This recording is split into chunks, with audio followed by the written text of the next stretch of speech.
Hi guys, for today's vlog is magtututorial tayo about how to loan in SSS. First thing is you need to log in to sss.gov.ph member login. And then you need to type your user ID and then password.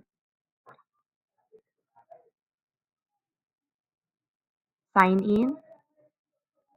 Then click the one-time PIN SIMS.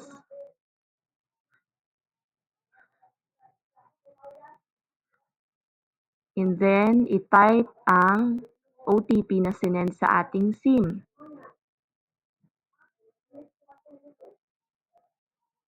So here you go, na-open na natin siya. Then click the three lines and then the loans. So mag-select ka lang kung anong gusto mong i-loan. Salary loan, calamity loan. Yan. So sa salary tayo. Yan. Ayan. Offer sa asawa ko is 40,000 and then yan.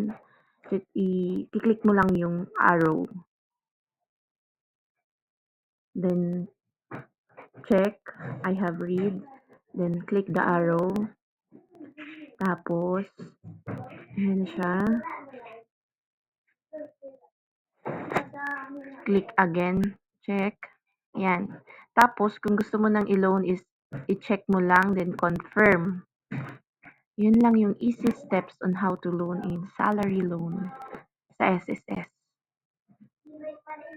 Yan. And then, mag-antay ka lang ng 3 to 7 days. Yun lang. Thank you.